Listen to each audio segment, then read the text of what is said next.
बिस्मिल्लाहिर्रहमानिर्रहीम। अस्सलाम वालेकुम students, I am Mohammad Usman Ali, your mathematics teacher. Students, आज के लेक्चर में हम book 2 chapter number 4 analytical geometry को डिस्कस करेंगे। आइए स्टार्ट करते हैं। जी स्टूडेंट्स, एनालिटिकल ज्योमेट्री में सबसे पहले हमारे पास डिस्टेंस फार्मूला को हम चैप्टर नंबर 10 में भी पढ़ चुके हैं। अगर हमारे पास दो पॉइंट दिए गए हों, उन पॉइंट्स के दरमियान हमें डिस्टेंस फाइंड करना हो तो हम उनको, अगर पॉइंट हमारे पास ए और बी हैं तो हम उनको रिप्रेजेंट करते हैं ए पी डिस्टेंस है, that is equals to x2 minus x1 whole का square plus y2 minus y1 whole का स्क्वायर एंड सारे का स्क्वायर रूट। इस तरह से हम दोनों पॉइंट्स के दरमियान डिस्टेंस फाइंड आउट कर सकते हैं। नेक्स्ट है हमारे पास रेशो फार्मूला, हम इसको डिवीजन फार्मूला भी कहते हैं या सेक्शन फार्मूला भी हम इसको कहते हैं। रेशो फार्मूला, इसमें हमारे पास सबसे पहले होती है इंटरनल डिवीजन। अगर हमें एक पॉइंट दिया गया है ए और एक पॉइंट दिया गया है बी, ए के हमारे पास कोऑर्डिनेट्स हैं x1 y1 और बी के हमारे पास हैं x2 y2। इन दोनों को हम मिला देते हैं तो ये हमारे पास ए से बी तक का डिस्टेंस है। अब हम कहते हैं कि कोई पॉइंट P है, उसका हमारे पास है P ऑफ XY जो कि ए बी को डिवाइड करता है K1 रेशो K2 से, तो हम इसको कहते हैं x internal division. That is x के कोऑर्डिनेट्स हमारे पास होंगे x K2 x1 plus K1 x2 divided by K1 plus K2 and इसी तरह से y को हम फाइंड कर सकते हैं K2 y1 plus K1 y2 divided by y1 plus y2। तो ये हमारे पास x और y फाइंड आउट हो जाएंगे। इसी तरह से नेक्स्ट हमारे पास होती है एक्सटर्नल डिवीजन। हमारे पास पॉइंट हैं a x1 y1 and b point है हमारे पास x2 y2 और एक पॉइंट p है जो कि बाहर से इन दोनों को डिवाइड कर रहा है p ऑफ xy, इनको डिवाइड कर रहा है। तो हमारे पास इसके कोऑर्डिनेट्स क्या होंगे, x हम फाइंड कर सकते हैं K1 x2 minus K2 x1 divided bye K1 minus K2 and इसी तरह से y फाइंड आउट कर सकते हैं K1 y2 minus K2 y1 divided bye K1 minus K2। Clear है पॉइंट। अब यहाँ पे हमारे पास एक्सटर्नली उसको डिवाइड कर रहा है। नेक्स्ट है, अगर ये इसके बिल्कुल मिड पे डिवाइड करे तो इसको हम मिड पॉइंट कहते हैं और मिड पॉइंट का हमारे पास सीधा सीधा फार्मूला होता है x1 प्लस x2, क्योंकि उसमें रेशियो हमारे पास सेम रहती है तो इसलिए हमारे पास फार्मूला होता है x फाइंड करने के लिए x1 plus x2 divided by 2 and y1 plus y2 divided by 2। ये हमारे पास मिड पॉइंट फाइंड करने के लिए फार्मूला होता है। अब मैं यहाँ पे कुछ क्वेश्चंस लिख रहा हूँ और फिर हम उन क्वेश्चंस को डिस्कस करेंगे। क्वेश्चन नंबर 1 है, the distance between the points, A point है हमारे पास -5 3 एंड बी पॉइंट है 7 lambda is 13, then lambda equals to what? Alpha option 0, beta option -2, Charlie option 1 and delta option है 5। नेक्स्ट क्वेश्चन है a -1 2, b 7 5 and C 2 minus 6 are the vertices of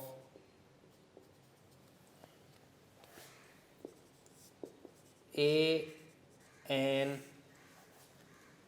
triangle.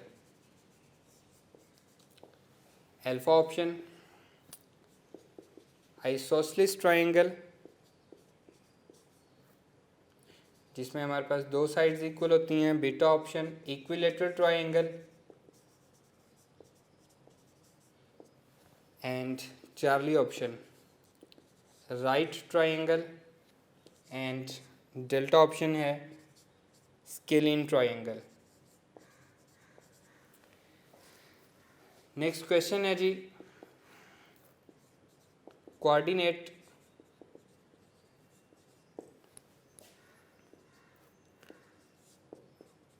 of the point that divides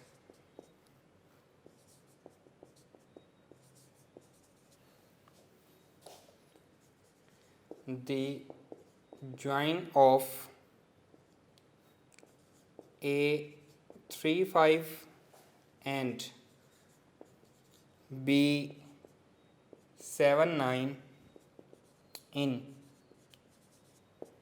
3/5 of the way.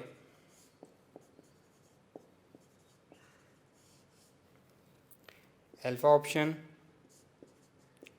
5/8, beta option 27/5, 37/5, Charlie option 23/5, 33/5 and delta है none of these.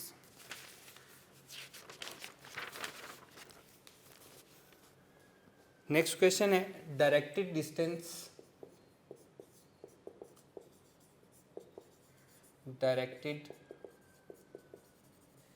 Distance of a point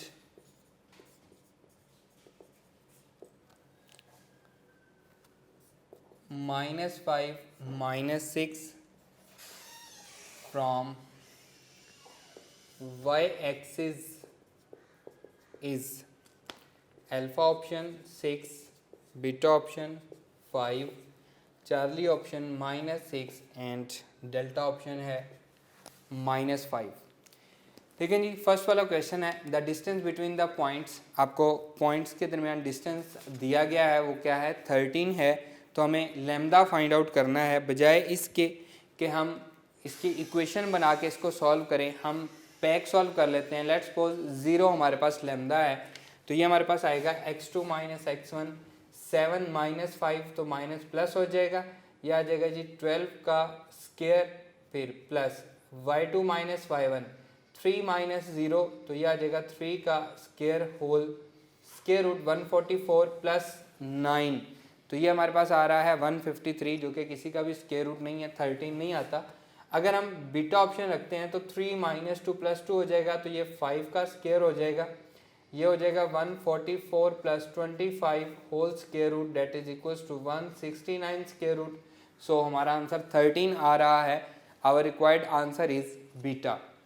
A B C are the vertices of आ, इनका हम distance find कर लेते हैं। A B का distance हम find करते हैं, 7 - 1 + 1 हो जाएगा 864, 5 - 2 3 प्लस 9 का स्क्वायर रूट ये हो जाएगा जी हमारे पास 64 प्लस 9 73 स्क्वायर रूट, ये ए बी का डिस्टेंस आ गया।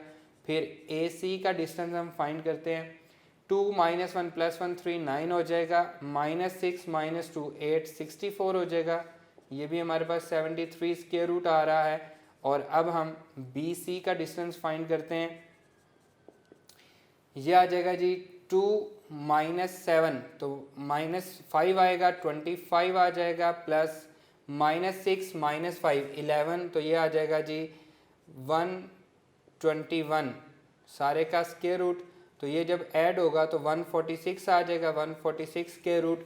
तो यहाँ पे दो साइड्स भी इक्वल हैं, इसका मतलब है आइसोसेलेस भी है और इनके स्क्वायर का सम इक्वल है थर्ड के स्क्वायर के, तो ये हमारे पास राइट भी है। तो इसको हम बेहतर है कि डेल्टा ऑप्शन में हम इसमें लिख लेते हैं both A and C, both A and C.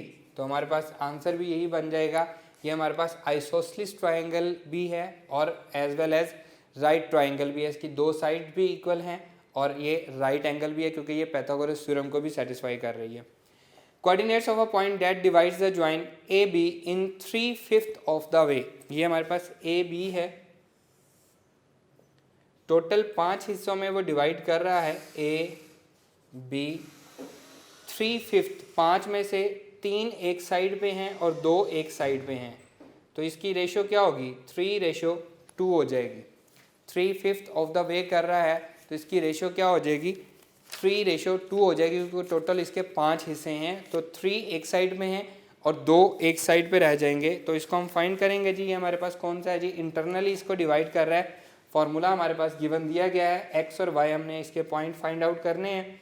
तो ये हमारे पास आ जाएगा जी K2 2 इंटू x1, ये आ जाएगा 3 plus K1 into 3 into x2, ये आ जाएगा 7 डिवाइडेड बाय इनका सम आ जाएगा 5, 3 2 6 प्लस 7 3 21 डिवाइडेड बाय 5, 27/5। एक ही ऑप्शन हमें दिया गया है 27/5 से, और दूसरा अंडरस्टूड है कि हम यहाँ से y फाइंड आउट कर सकते हैं, लेकिन क्योंकि एक ही ऑप्शन था तो मैंने डायरेक्टली उसको आंसर कर दिया।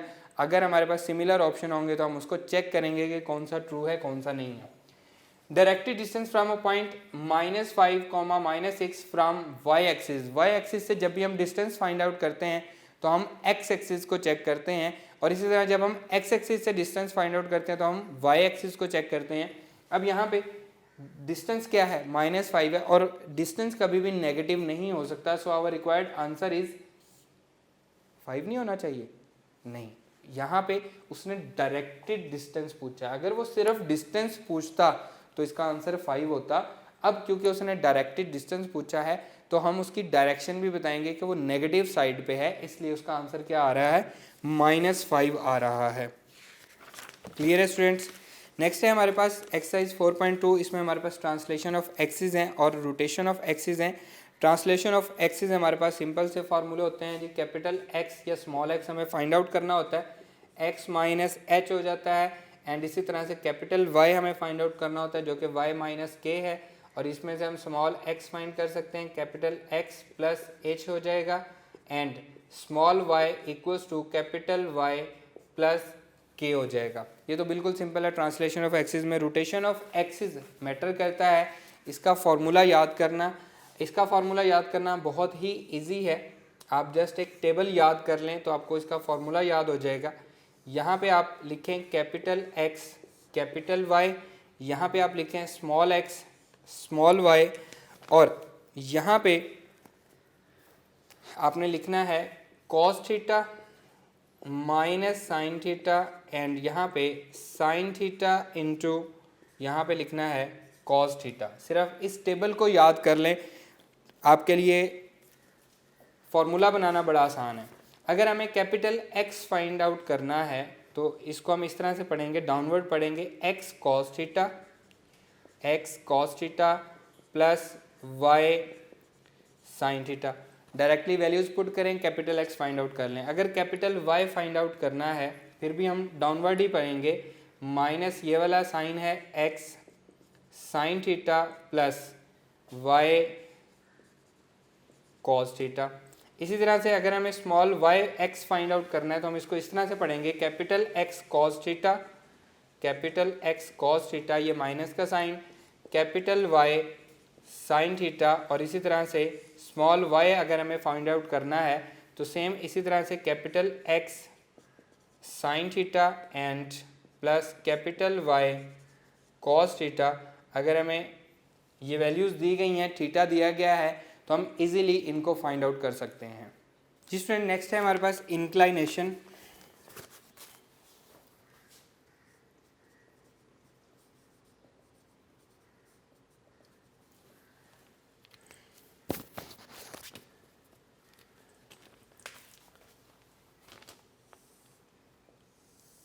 एक लाइन है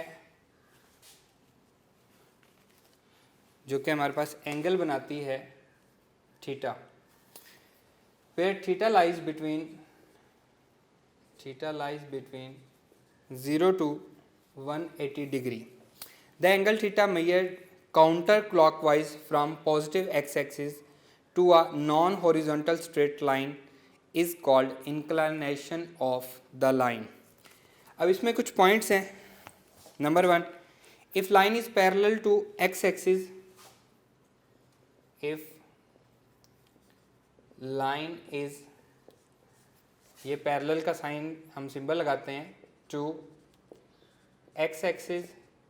अगर ये बिल्कुल इस तरह से पैरेलल आ जाए then theta is equals to 0 degree and if line is parallel to Y axis, मतलब वर्टिकल लाइन आ जाए बिल्कुल इसी तरह से, then theta is equals to 90 degree.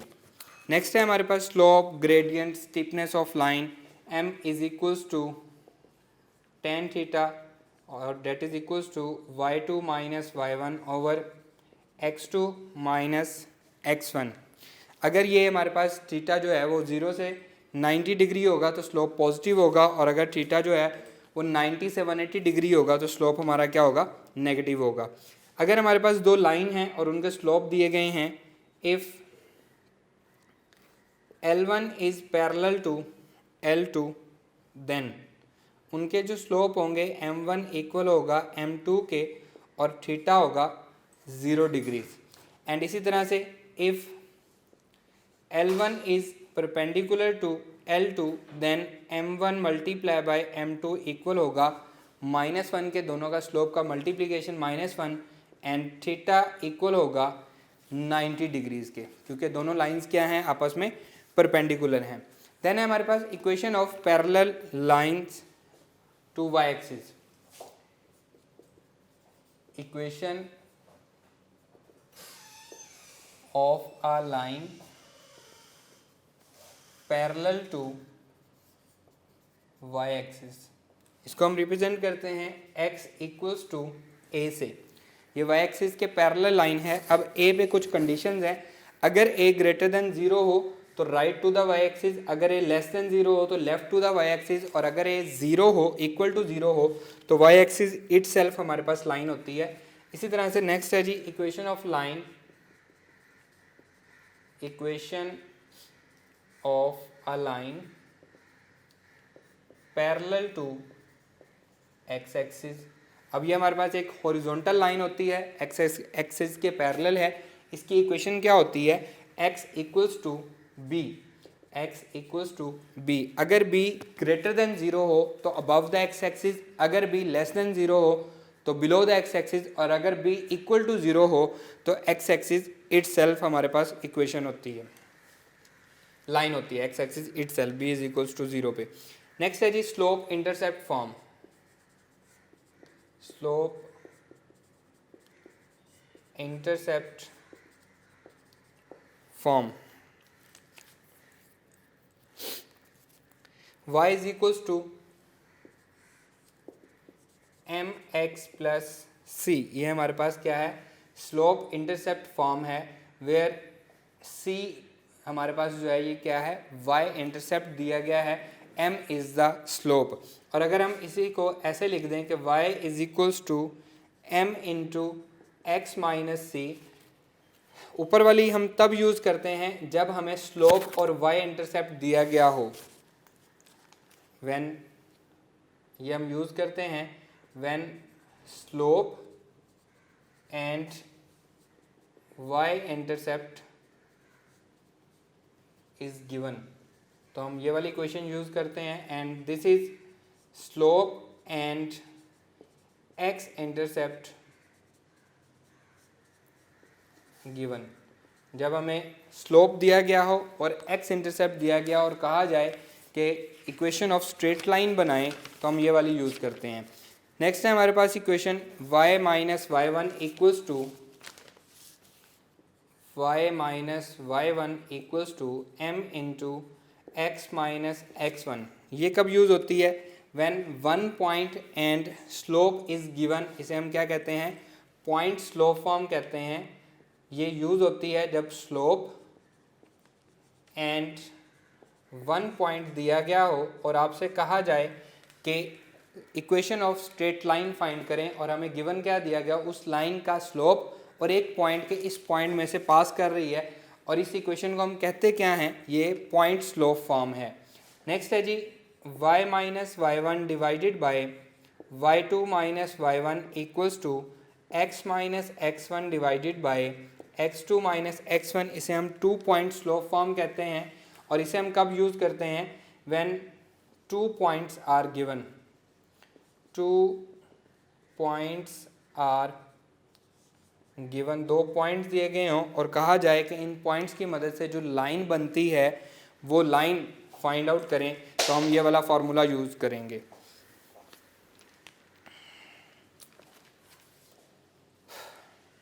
दोबारा भी यहाँ से नेक्स्ट है जी x minus x1 divided by cos alpha equals to y minus y1 divided by sine alpha equals to p। इसे हम क्या कहते हैं, सिमेट्रिक फॉर्म कहते हैं। ये क्या है, सिमेट्रिक फॉर्म है किसकी, इक्वेशन ऑफ स्ट्रेट लाइन की। एंड इसी तरह से x over a plus y over b equals to 1, इसे हम क्या कहते हैं, टू इंटरसेप्ट फॉर्म कहते हैं। That is symmetric form, symmetric form and that is two intercept form, two intercept form.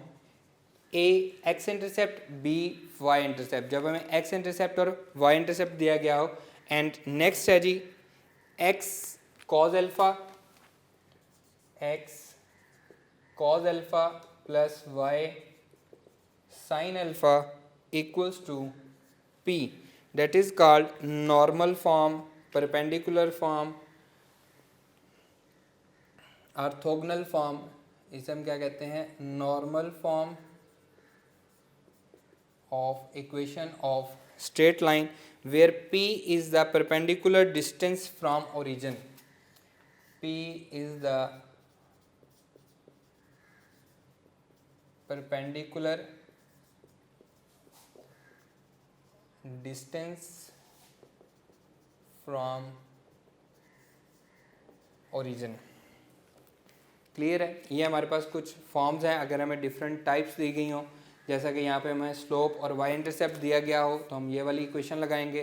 हमसे डिमांड वो क्या करता है, equation of straight line find out करें। नेक्स्ट है जी हमारे पास स्टैंडर्ड फॉर्म है इक्वेशन ऑफ स्ट्रेट लाइन की, that is A x plus B Y plus C equals to 0। इसमें हमारे पास 3 केसेस हैं। If A is equals to 0 then that is equals to by equals to minus c and y is equals to minus C over B. ये अगेन हमारे पास क्या है, इक्वेशन ऑफ स्ट्रेट लाइन है, लेकिन y is equals to C over B अभी हमने पढ़ा था। यहाँ से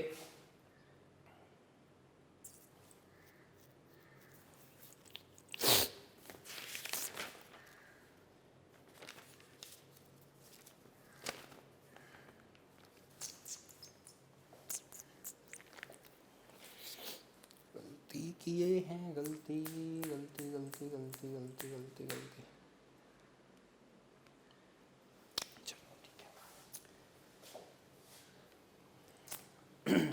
यार ये ना यहाँ पे गलत है, तो अभी मैं इसी में ही लेक्चर में ही इसकी करेक्शन करने लगा हूँ।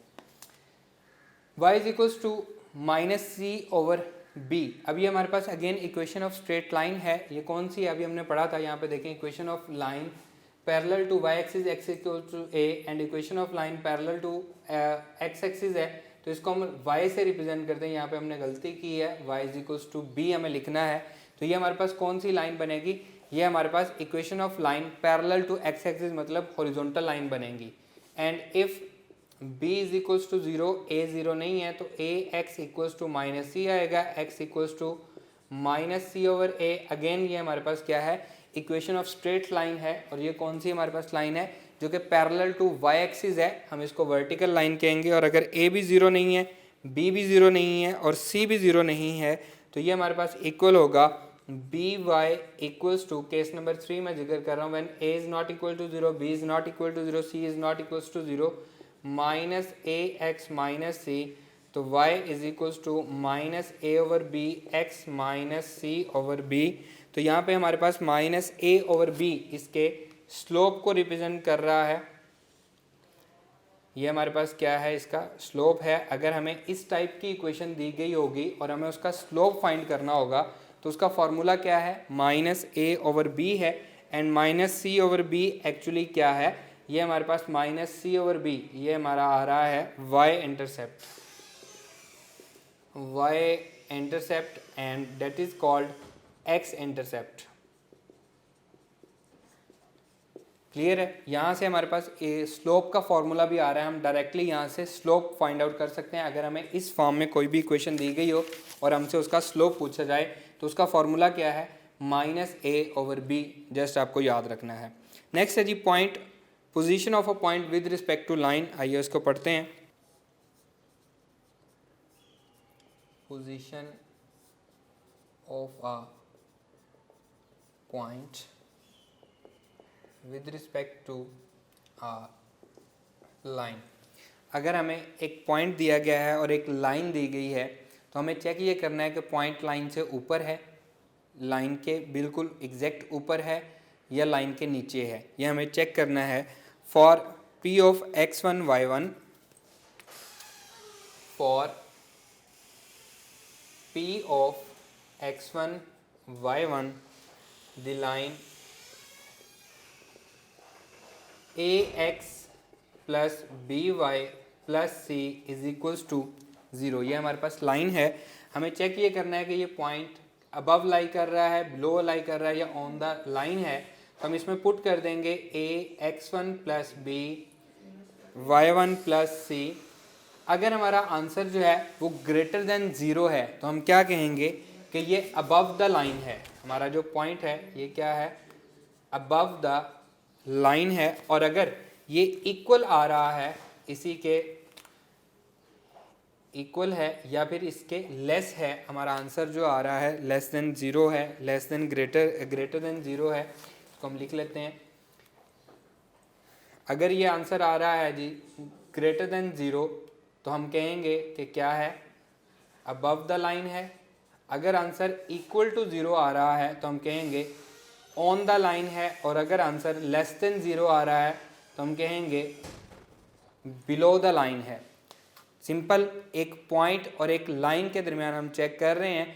अगर क्या करेंगे जी, पॉइंट उस लाइन में पुट करेंगे, आंसर अगर ग्रेटर देन 0 है तो above the line, equal to 0 है तो ऑन द लाइन, और अगर लेस देन 0 है तो बिलो द लाइन। लेकिन इसमें जो सबसे इंपॉर्टेंट बात है वो क्या है, coefficient of y should be positive. Coefficient of y should be positive. अगर y का कोफिशिएंट पॉजिटिव नहीं होगा तो हम उसको पहले पॉजिटिव बनाएंगे और फिर इसको सॉल्व करेंगे। नेक्स्ट है हमारे पास condition of concurrency of 3 lines. Condition of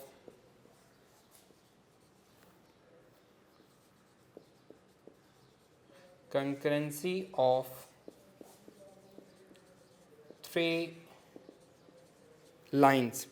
lines हमें गिवन दी गई हैं a1x plus b1y plus c1, a1x plus b1y plus c1 equals to 0, a2x plus b2y plus c2 equals to 0, a3x plus b3y plus c3 equals to 0। ये हमें 3 lines दी गई हैं, हमें इनकी कंडीशन ऑफ कंकरेंसी चेक करनी है, मतलब ये एक ही पॉइंट में से पास करती हैं या नहीं करती। तो हम क्या करेंगे, इनका मॉड ले लेंगे, किसका, a1 b1 c1, a2 b2 c2, a3 b3 c3, इसका मॉड ले लेंगे। अगर ये इक्वल टू 0 आ गया तो हम कहेंगे कि ये तीनों लाइंस कंकरेंट हैं, एक ही पॉइंट में से पास करती हैं। और अगर ये इक्वल टू 0 नहीं आता तो हम कहेंगे ये तीनों लाइंस जो हैं ये कंकरेंट नहीं हैं। जी स्टूडेंट, नेक्स्ट है हमारे पास distance of a point to a line. हमारे पास एक पॉइंट है p ऑफ xy, एक पॉइंट मैं ले लेता हूँ p ऑफ x1, इसको y1 कह लेते हैं, और एक लाइन है ax plus by plus c is equals to 0। इसका जो डिस्टेंस है d वो हमने फाइंड करना है। इसका फॉर्मूला होता है ax1 plus b y1 plus c whole mod, इसको हमने पॉजिटिव रखना है, a square plus b square whole square root, क्योंकि हम जानते हैं कि डिस्टेंस कभी भी नेगेटिव नहीं होता। ये हमारे पास इसका फॉर्मूला है, इसमें हम डायरेक्टली पॉइंट उस लाइन में पुट करेंगे, उसका मॉड ले लेंगे और डिवीजन में आ जाएगा a square plus B square square root.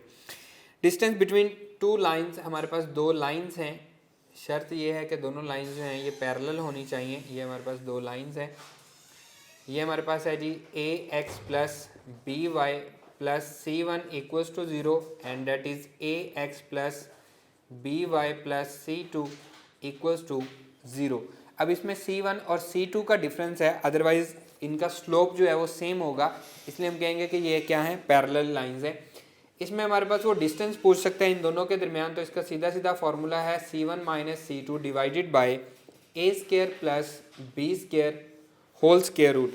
और इनके दरमियान में हम पढ़ते हैं कि एक और लाइन इसमें से पास करती है, इस लाइन की इक्वेशन बताएं। अब क्योंकि ये लाइन भी हमारे लिए पैरेलल ही होती है जो इसके मिड में से पास करती है, सो इसकी इक्वेशन है a x plus B Y plus c one plus c two divided by 2 equals to 0।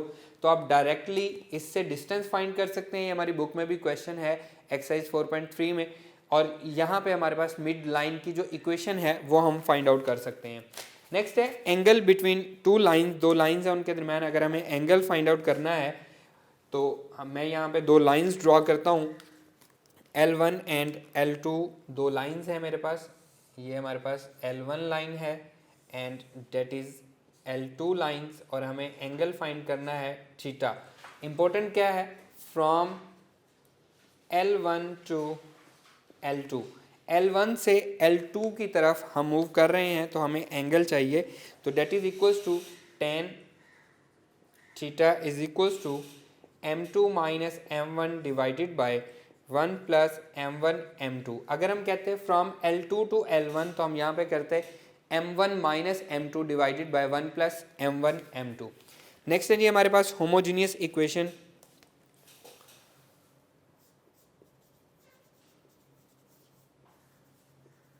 Homogeneous equations ax square plus 2h xy plus by square is equals to 0 where a h and b are not simultaneously 0, सारे के सारे 0 नहीं हो सकते। अब यहाँ पे कुछ पॉइंट्स हैं, मैं आपके सामने वो पॉइंट्स लिख रहा हूँ। Every homogeneous equation represents a pair of lines through origin. Every homogeneous equation represents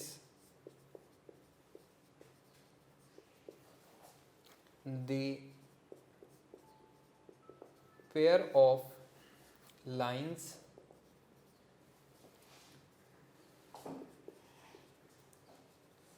through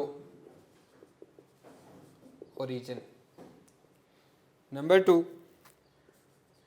lines are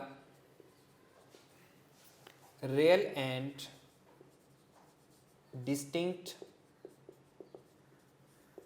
if h square minus ab is greater than 0. Number 2, real and coincident, मतलब एक दूसरे के ऊपर लाई करेंगी, if h square minus ab equal to 0, lines are imaginary if h square minus ab less than 0। अब इन lines के मुतालिक हमारे पास जो भी बातें हैं वो हमें h square minus ab बताएगा। अगर इन लाइंस के दरमियान हमें एंगल फाइंड करना है तो इसका फार्मूला होता है tan theta equals to 2 into h square minus A B whole square root divided by a plus B. तो यहाँ से हमें दो रिजल्ट्स मिलते हैं। अगर a h square minus A B 0 हो जाए, if h square minus A B equal to 0 हो जाए तो थीटा इक्वल होगा 0 डिग्री, और if a plus B equal to 0 हो जाए तो थीटा होगा 90 डिग्री, क्योंकि ये क्या हो जाएगा, अनडिफाइन हो जाएगा। समथिंग डिवाइडेड बाय 0 क्या होता है, अनडिफाइन होता है। नेक्स्ट है ये हमारे पास एक बड़ा फेमस सा क्वेश्चन है joint equation of straight line exercise 4.5 का क्वेश्चन है। Joint equation of straight lines through origin and perpendicular to 5x square minus 24xy plus 4y square equals to 0। अब ये इक्वेशन फाइंड करना हमारे लिए एक पूरा लॉन्ग क्वेश्चन है। जब हम एफएससी में इसको सॉल्व करते हैं, यहाँ पे आपने सीधा सीधा शॉर्टकट को फॉलो करना है। आपने क्या करना है, जस्ट a और c की जगह रिप्लेस कर देनी है। ये बनेगा 4x square 24xy plus 5y square equals to 0 और मिडल टर्म का साइन चेंज कर देना है। ये आपके लिए इस क्वेश्चन के लिए स्पेसिफिकली ये आपका शॉर्टकट है। आपने क्या करना है, जस्ट a और c इनकी जगह आपस में रिप्लेस कर देनी है, a और b की, और यहाँ पे जो मिडल टर्म है उसका आपने साइन चेंज कर देना है। आपकी इक्वेशन फाइंड आउट हो जाएगी which is passing through the origin and perpendicular to that equation। Clear है? ये हमारे पास मोस्टली फार्मूलाज हैं जो हमने यहाँ पे डिस्कस किए हैं। इन्हीं से रिलेटेड हमारे पास क्वेश्चंस होंगे जिनकी हम प्रैक्टिस करेंगे। आपके लिए ये होमवर्क है, आपने इनकी प्रैक्टिस करनी है। इंशाल्लाह जो टेस्ट होगा उसमें भी हम देखेंगे, इन्हीं फार्मूलाज को यूज़ करते हुए हम इसको सॉल्व भी करेंगे। मेरा आज का ये लेक्चर यहीं पर ख़त्म होता है। नेक्स्ट लेक्चर में आपसे मुलाकात होगी। अल्लाह हाफिज़।